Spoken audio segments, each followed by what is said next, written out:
그날 밤은 정말로 비가 미친 듯이 쏟아졌어요. 서울의 밤거리는 온통 물바다였고 와이퍼가 미친 듯이 좌우로 움직여도 앞이 잘 보이지 않을 정도였죠.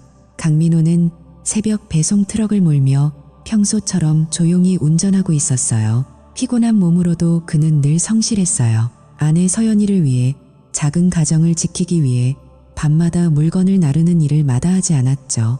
손에 든 스캐너가 삑 소리를 내며 다음 배송 정보를 띄웠을 때 민호는 순간 눈을 크게 떴어요.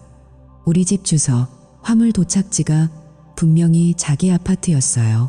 그것도 발송인이 아내 서연이가 근무하는 그 큰 수입회사였죠. 민호는 처음엔 착각인가 싶어 다시 한번 확인했어요. 주소가 정확히 맞았고 화물 번호도 실제로 등록되어 있었어요. 이상한 느낌이 등골을 타고 올라왔지만 그는 일단 차를 돌려 집으로 향했어요. 집 앞에 도착해서 트럭에서 내려 현관문을 열어보려던 순간 민호는 멈칫했어요. 오늘 서연이가 늦는다고 했는데 집 안에는 불 하나 켜져 있지 않았거든요.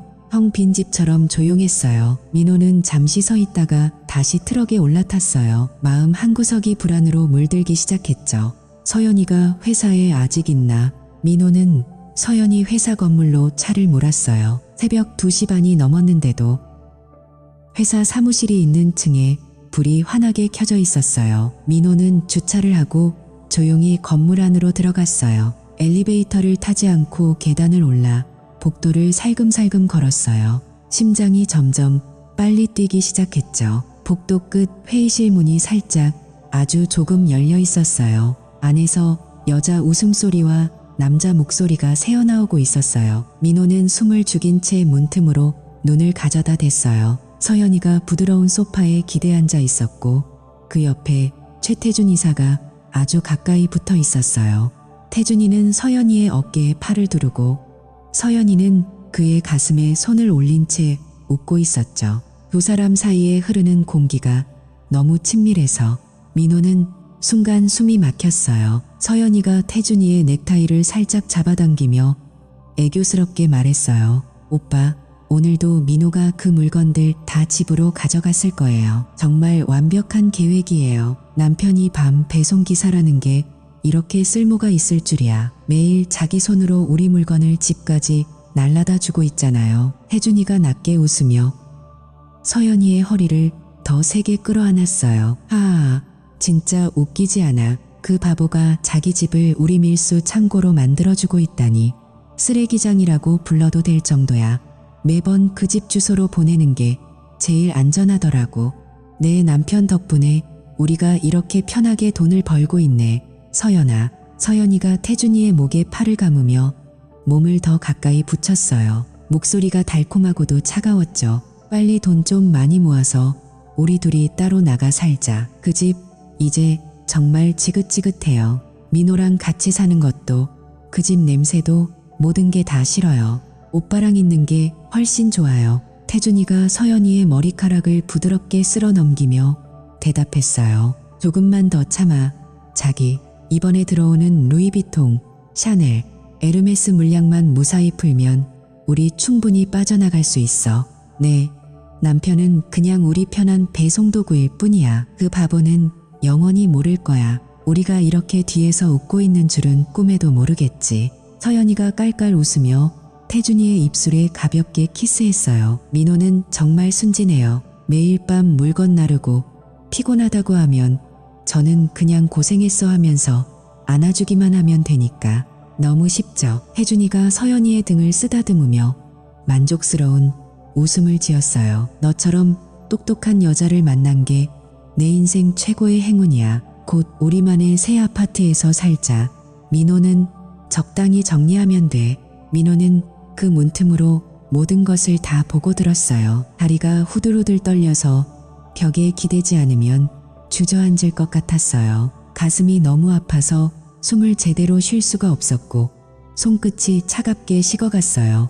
눈앞이 핑핑 돌았지만 그는 이를 악물고 소리를 내지 않으려고 애썼어요. 지금까지 자신이 밤마다 집으로 가져온 그 수많은 고급 포장 화물들이 모두 밀수품이었다는 사실이 머릿속을 강타했어요.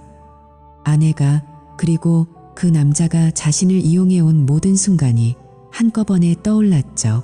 사랑한다고 믿었던 서연이의 미소, 고마워한다고 했던 말들, 모두가 거짓이었다는 게 너무 잔인했어요.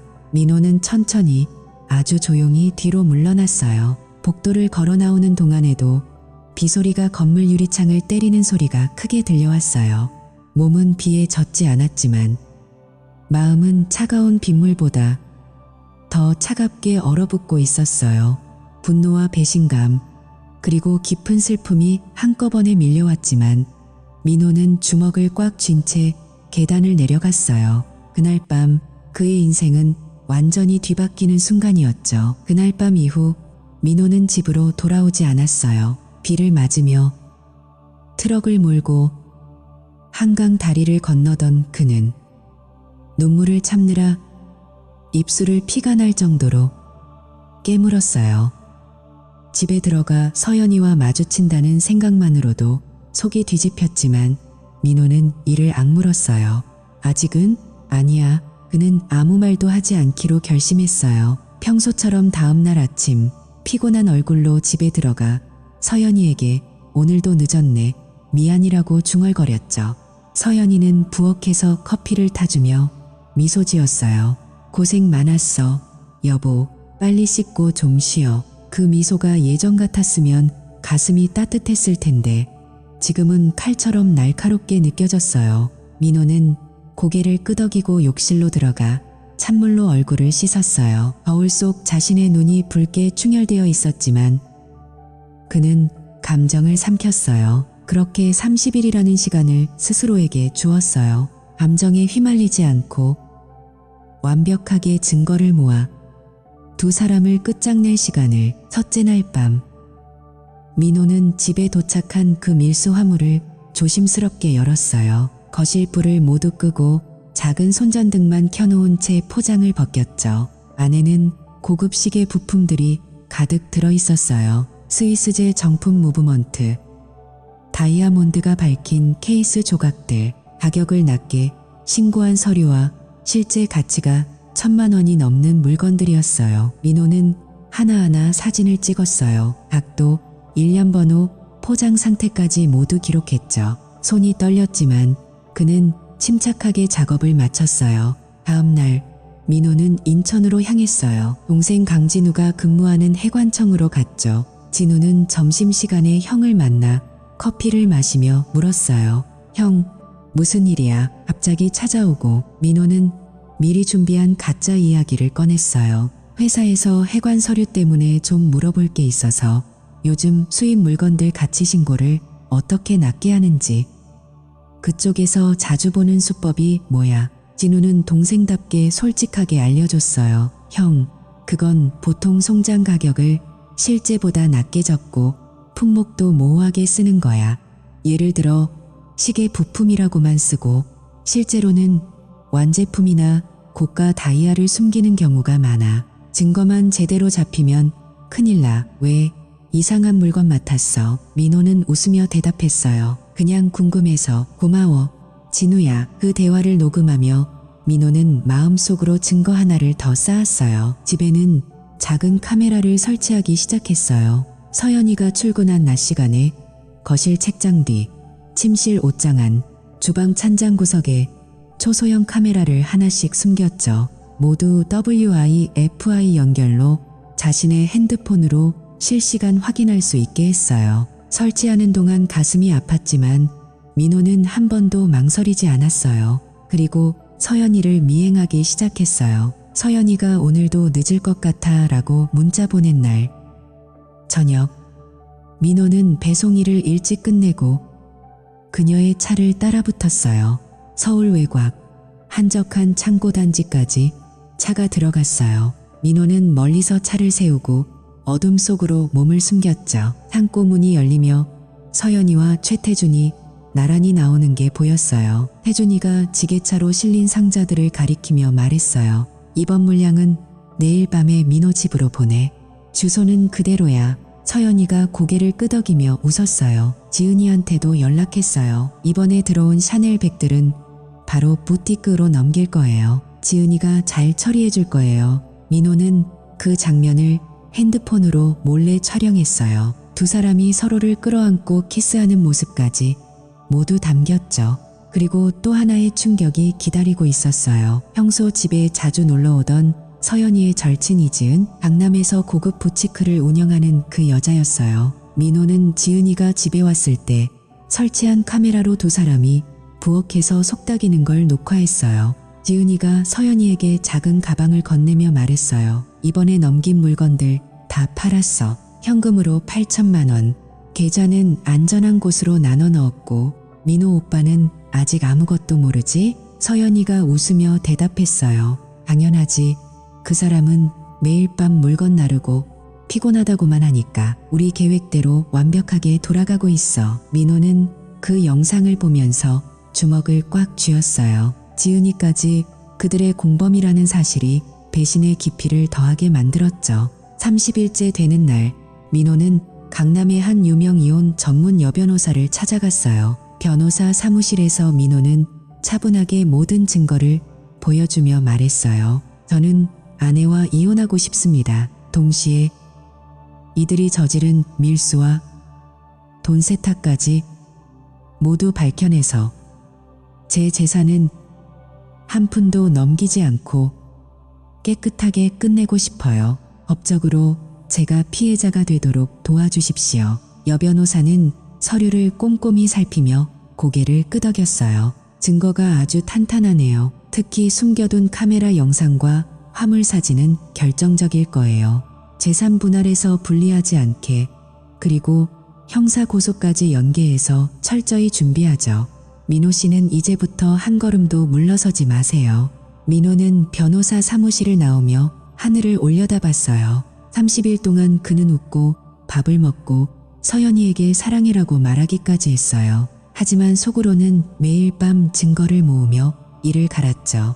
이제 준비는 거의 끝났어요. 민호의 눈빛은 차갑게 가라앉아 있었고 그의 마음속엔 더 이상 슬픔이 아니라 모든 것을 끝내버리겠다는 결의만이 불타고 있었어요. 그렇게 30일이 지나갔어요. 민호는 그날 저녁 평소보다 조금 일찍 퇴근해서 집에 들어왔어요. 서연이는 이미 퇴근해 부엌에서 저녁을 준비하고 있었죠. 민호는 문을 닫으며 무거운 한숨을 내쉬었어요. 일부러 피곤하고 지친 기색을 가득 담아서요.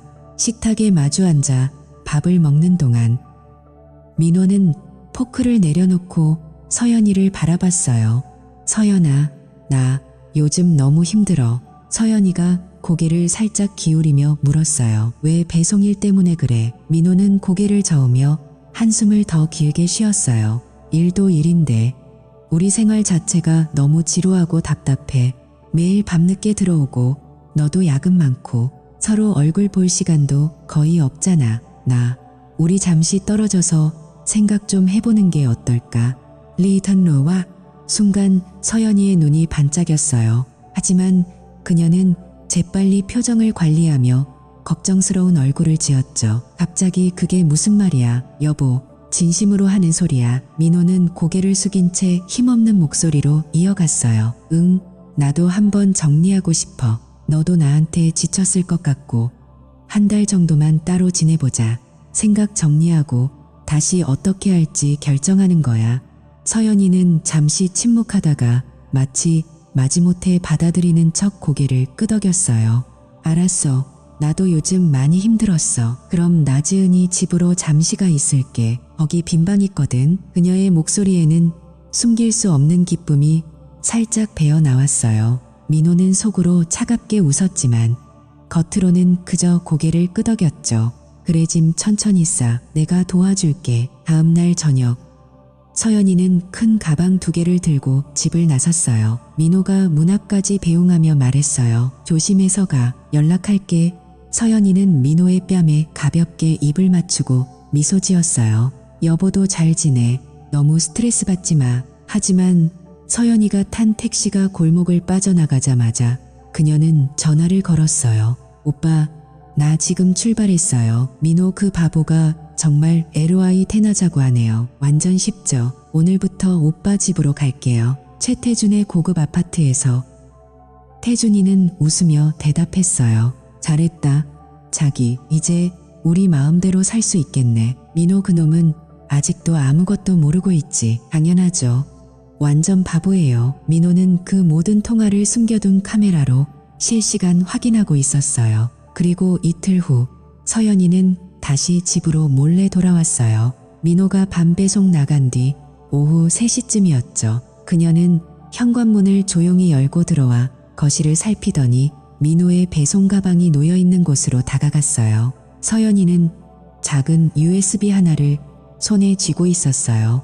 그녀는 가방 지퍼를 열고 USB를 가장 깊숙한 안쪽 주머니에 조심스럽게 밀어 넣었죠. 그러면서 혼잣말처럼 중얼거렸어요. 만약에 일이 터지면 이게 네가 주범이라는 증거가 될 거야. 민호, 미안하지만 너는 끝까지 내 방패막이 되어줘야 해. 그녀는 USB를 넣은 뒤 가방을 원래대로 정리하고 주변을 한 번 더 살피다 집을 빠져나갔어요. 문을 잠그는 소리가 철컥하고 울렸죠. 하지만 그 모든 장면이 책장 뒤와 거실 조명 근처에 숨겨둔 초소형 카메라에 고스란히 녹화되고 있었어요. 민호는 트럭 안에서 핸드폰으로 그 영상을 보며 주먹을 꽉 움켜쥐었어요. 진짜 끝까지 더럽게 구는구나. 민호의 눈빛은 이제 차갑게 얼어붙어 있었어요. 서연이가 보여준 그 뻔뻔하고 잔인한 모습이 그의 마지막 연민마저 완전히 태워버렸죠. 그는 변호사에게 바로 연락했어요. 변호사님, 이제 모든 증거가 다 모였습니다. USB까지 확보했어요. 언제든 움직일 수 있게 준비해주세요. 여 변호사는 단호한 목소리로 대답했어요. 좋아요. 민호 씨, 이제 진짜 끝을 볼 때예요. 그들이 상상도 못한 방식으로 민호는 트럭 창밖으로 쏟아지는 빗물을 바라봤어요. 비는 또다시 내리고 있었지만 이번엔 그의 마음이 비보다 더 차갑고 더 단단하게 굳어 있었어요. 서연이와 태준이 그리고 지은이까지 그들이 자신을 이용하고 배신했던 모든 순간이 이제 하나씩 돌아올 차례였어요. 민호는 엑셀을 밟으며 조용히 중얼거렸어요. 이제 시작이야. 민호는 그날 밤 모든 증거를 정리한 USB와 노트북을 들고 경찰청, 경제범죄수사대와 인천세관 특별수사팀을 찾아갔어요. 새벽 5시, 아직 어두운 시간이었죠. 그는 담당 수사관 앞에 앉아 차분하게 말했어요. 제 아내와 그 남자가 저를 이용해 밀수를 해왔습니다. 여기 모든 증거가 있습니다. 사진, 영상, 녹음 파일, 가짜 서류까지 하나도 빠짐없이 모았어요. 수사관은 민호가 제출한 자료를 하나씩 열어보며 눈을 크게 떴어요. 특히 서연이가 USB를 민호 가방에 몰래 넣는 장면과 창고에서 태준과 나누는 대화 영상이 나오자 수사관이 낮게 휘파람을 불었죠. 이건 증거가 압도적이네요. 박민호 씨, 이제부터 저희가 움직이겠습니다. 협조해 주셔서 감사합니다. 그로부터 정확히 3시간 후 서울 전역에 경찰차 사이렌이 울려 퍼졌어요. 최태준의 회사 사무실, 서울 외곽 창고단지, 그리고 강남의 태준 고급 아파트까지 동시에 압수수색이 시작됐죠. 직원들은 출근하다가 갑자기 들이닥친 형사들에게 끌려 나왔고 창고 문이 강제로 열리며 수백 상자의 밀수품이 드러났어요. 루이비통, 샤넬, 에르메스 백과 시계들, 그리고 가짜 세관 서류들이 산더미처럼 쌓여 있었죠. 태준은 아파트에서 잠옷 차림으로 체포되면서 크게 소리쳤어요. 이게 무슨 짓이야. 내가 뭐 잘못했다고. 하지만 형사들이 USB와 영상을 보여주자 그의 얼굴이 새하얗게 질려갔어요. 같은 시각 서연이는 지은이의 부티크에서 긴급 연락을 받고 창백해졌어요. 지은아, 어떻게 된 거야? 회사랑 창고가 다. 지은이도 손을 떨며 전화기를 붙잡고 있었죠. 서연아, 큰일 났어. 경찰이 다 뒤지고 있어. 우리 이제 끝난 거 아니야. 그날 저녁 민호의 핸드폰이 미친 듯이 울리기 시작했어요. 최태준이었습니다. 목소리가 완전히 갈라져 있었죠. 민호 씨, 제발 제발 좀 살려주게. 나한테 잘못이 많았어. 하지만 자네가 경찰에 내가 혼자서 물건을 받아서 집에 보관한 거다라고 말만 해주면 나머지는 어떻게든 해결할 수 있어. 돈 원하는 만큼 줄게. 제발. 나 감옥 가면 인생 끝이야. 민호는 차가운 목소리로 대답했어요. 그동안 나를 어떻게 이용했는지 다 알고 있습니다. 이제 와서 빌어도 소용없어요. 혜주는 거의 울부짖다시피 했어요. 부탁이야, 한 번만 도와줘. 서연이도 너한테 미안하다고. 민호는 전화를 끊어버렸어요. 그리고 1시간쯤 지나서 이번엔 서연이로부터 문자가 왔어요. 여보, 급한 일이야. 지금 당장 만나줄 수 있어. 지은이도 같이. 정말 중요한 이야기야. 민호는 일부러 30분을 기다린 뒤 근처 카페로 장소를 정해 답장을 보냈어요. 카페에 들어서자 서연이와 지은이가 창백한 얼굴로 앉아 있었어요. 서연이는 민호를 보자마자 눈물을 글썽이며 일어나 그의 팔을 붙잡았죠. 여보, 나 정말 무서워. 경찰이 회사랑 집을 다 뒤졌어. 나한테 아무것도 물어보지 마. 나는 그냥 태준 오빠가 시키는 대로 따랐을 뿐이야. 나 진짜 몰랐어. 지은이가 옆에서 손을 모으며 애원했어요. 민호 오빠, 제발. 나도 서연이 때문에 어쩔 수 없이 도와준 것뿐이에요. 오빠가 경찰에 서연이는 아무것도 모르고 다 내가 시킨 거다라고 말만 해주면 우리 다 살 수 있어. 오빠, 우리 가족 아니었어. 제발. 서연이는 민호의 손을 꼭 잡고 눈물을 뚝뚝 흘리며 말했어요. 나 너한테 정말 미안해. LI 턴하자고 했을 때도 그냥 잠시 떨어져 있고 싶었던 것뿐이야. 다른 뜻 없었어. 제발 나 좀 살려줘. 같이 살았던 정으로 한 번만 도와줘. 민호는 두 사람을 조용히 바라봤어요. 그의 눈에는 더 이상 아픔도 분노도 보이지 않았어요. 그저 차갑고 단단한 결의만이 가득했죠. 그는 서연이의 손을 천천히 떼어내며 낮고 분명한 목소리로 말했어요. 너희가 나를 어떻게 이용했는지 내가 다 알아. 집에 USB 넣은 것도, 창고에서 웃으며 키스한 것도, 지은이랑 돈 나눠 가진 것도 전부 녹화됐어.